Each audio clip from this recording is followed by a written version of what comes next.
Lockup పాఠాలు. నేను చదువుకునే రోజుల్లో కాలేజీల్లో గ్యాంగ్ ఫైట్స్ చాలా జరుగుతుండేవి. విజయవాడలోని సిద్ధార్థ కాలేజీలో నేను కూడా అలాంటి ఫైట్స్లో పాల్గొన్నాను. చదువు మీద శ్రద్ధ లేకపోవడం, ఏదో సాహసం చేయాలన్న ఉత్సుకత, కాలేజీలో ఇలాంటి గ్యాంగ్ ఫైట్స్కు దారి తీస్తాయి. మా కాలేజీలో వి.టి. అనే ఓ స్టూడెంట్ ఉండేవాడు. అతనితో ఉన్న వైరం వల్ల మా గ్యాంగ్ ఎప్పటికైనా అతన్ని కొట్టాలని ఎదురు చూస్తుండేది. అప్పుడు విజయవాడలో పోలీసులు ఏ రెండు వర్గాలు కొట్టుకున్నా ముందే ఇద్దరినీ తన్ని ఆ తరువాత మాట్లాడేవారు. ఫైనల్ ఎగ్జామ్ చివరి రోజు ఎలాగైనా వి.టి. మీద ఎటాక్ చేయాలని ప్లాన్ చేశాను. 2 నెలలు సెలవులుంటాయి కాబట్టి అందరూ ఎవరి ఊళ్లకు వాళ్లు 4 వెళ్ళిపోవచ్చు. ఈలోగా పరిస్థితులు వాటంతట అవే చక్కబడతాయనేది నా ఆలోచన. కానీ ఓ ప్రాబ్లం వచ్చి పడింది. మా బ్యాచ్లో నర్సింగ్ రావు అని ఉన్నాడు. తన ఎగ్జామ్ మరుసటి రోజుకు పోస్ట్పోన్ అయింది. మేం గనక ముందు అనుకున్నట్లుగా మా ప్లాన్ను అమలు చేస్తే నర్సింగ్ రావు ఒక్కడే పోలీసులకు దొరికిపోయే ప్రమాదం ఉంది. అలాగని వాయిదా వేద్దామా అంటే వి.టి. అదే రోజు ఇంటికి వెళ్ళిపోతున్నాడని తెలిసింది. చివరికి నర్సింగ్ రావుకి ఇబ్బంది కలగకూడదని ఆపరేషన్ క్యాన్సిల్ చేశాను. అయితే ఇక్కడో ఎత్తుగడ వేశాను. ఎగ్జామ్స్ చివరి రోజు మేము వి.టి. ని కొట్టబోతున్నట్టు కాలేజీలో రహస్యంగా పాకేలా చేశాను.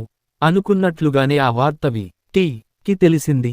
దాంతో ఎగ్జామ్ హాల్ నుంచి బయటికి రాగానే తనకు రక్షణగా ఉండటానికి కొంతమందిని తెచ్చుకున్నాడు. నా వేగుల ద్వారా ఎవరెవరు వచ్చారో కనుక్కున్నా. ఈ దెబ్బతో అసలు వి.టి. ని ఎవరెవరు సపోర్ట్ చేస్తున్నారో తెలుసుకునే అవకాశం కలిగింది నాకు. తను ఊహించినట్టుగా ఎటాక్ జరక్కపోయేసరికి అదంతా రూమర్ అనుకుని వి.టి. వాళ్ల ఊరు వెళ్ళిపోయాడు. ఆ తరువాత 2 నెలల గ్యాప్లో వి.టి. సపోర్టర్ను స్టడీ చేసి వాళ్లెవరు, ఎవరికి సంబంధించిన వాళ్ళు, వాళ్ల బలాలు, బలహీనతలు తెలుసుకున్నా.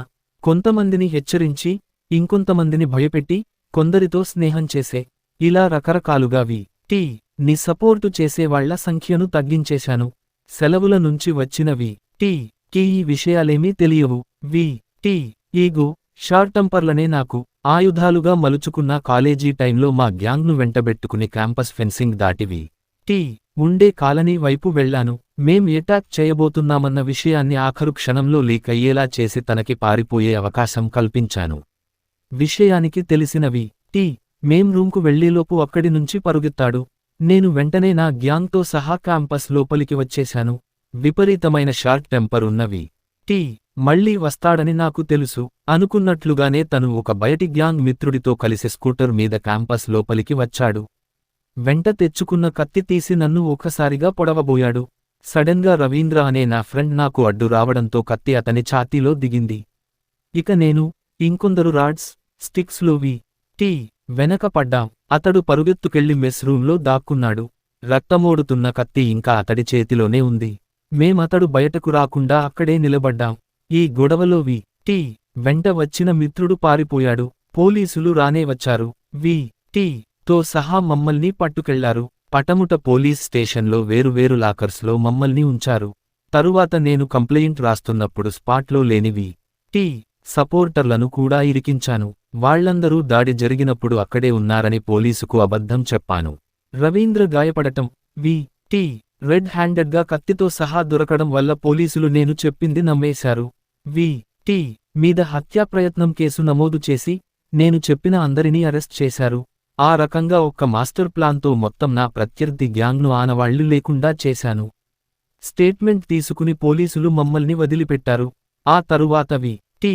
పేరెంట్స్ నన్ను కలిసి, రవీంద్ర కేసు వెనక్కి తీసుకునేందుకు సహకరించాలని కోరారు. హాస్పిటల్లో ఉన్న రవీంద్రని ఒప్పించి నాకు పరిచయమున్న వ్యక్తుల ద్వారా ఇన్స్పెక్టర్ను కలిసి, సంఘటనలకి కొన్ని పిట్ట కథలు జతచేసి చెప్పి, కేసులోని తీవ్రతను తగ్గించాను. దాంతో వి.టి.కి బెయిల్ దొరకడం సులువైంది. ఇంతకు ఈ మొత్తం కథలో నేనొక ఆసక్తికర విషయానికి చెప్పాలనుకుంటున్నా. అది కంప్లెయింట్ ఇవ్వటానికి ముందు మేం లాకప్లో ఉన్నప్పుడు జరిగింది.